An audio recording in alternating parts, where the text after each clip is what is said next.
کیا ہو؟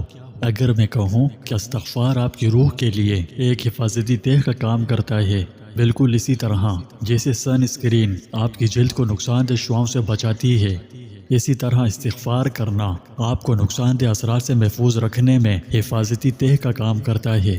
استغفار انسانی زندگیوں میں بڑے گہرے اور مثبت اثرات مرتب کرتا ہے۔ اس کے فوائد بے شمار ہیں۔ اگر ہم استغفار کرنے کی عادت اپنا لیں تو یہ ہماری زندگیوں میں انقلاب برپا کر دیتا ہے۔ پریشانیاں آنے سے پہلے ہی بھاگ کھڑی ہوتی ہیں۔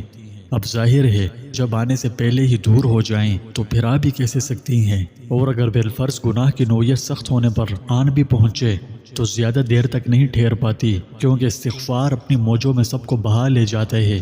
تو معلوم ہوا کہ استغفار کرنا بہت بڑا عمل ہے، اسے ہرگز بھی معمولی نہیں سمجھنا چاہیے۔ جو اسے معمولی سمجھے تو اسے اس کی توفیق ہی نہیں ملتی، اور جسے خدا نخواستہ توفیق ہی نہ ملی تو وہ بہت بڑی خیر سے محروم رہتا ہے۔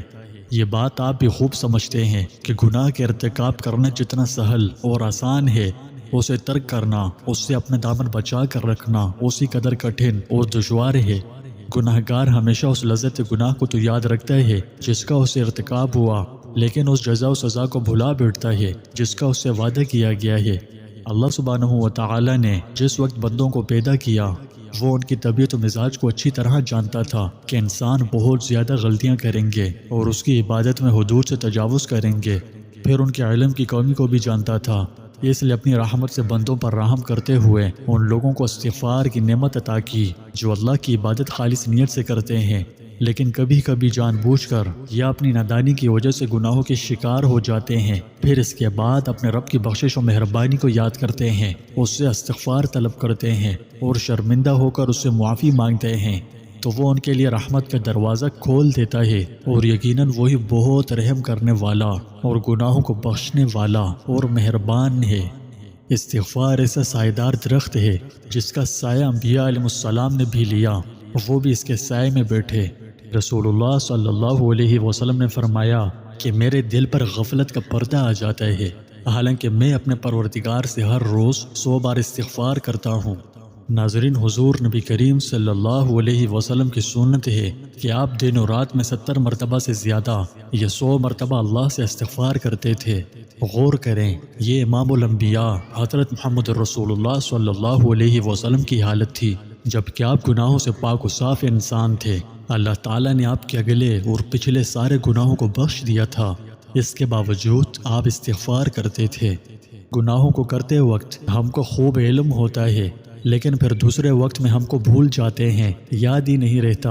لہٰذا ایسا نہ کریں، بلکہ ہر وقت استغفار کی خوب کثرت کرنی چاہیے، کیونکہ ایمان کے بعد استغفار دنیا کی سب سے انمول اور سب سے افضل اور سب سے قیمتی دولت ہے۔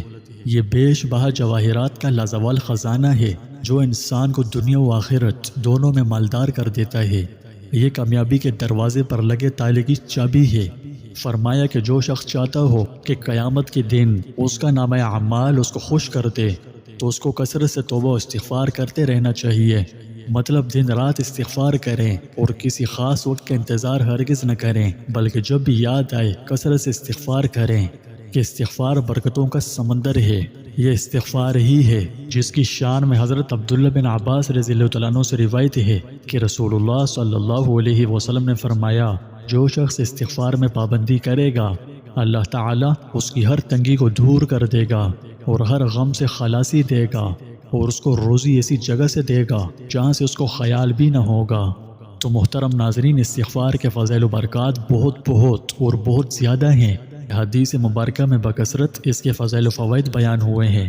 احادیث و حدیث خود قرآن مجید میں بھی اس کے بڑے زبردست فضائل بیان ہوئے۔ جتنی ممکن ہو گناہوں سے بچتے رہیں اور استغفار کی کثرت کرتے رہیں۔ گناہوں سے بھی بچیں، استغفار بھی کریں۔ انشاءاللہ اگر میرے اللہ نے چاہا تو آپ اس کے زندہ معجزات اپنی جاگتی آنکھوں سے دیکھیں گے۔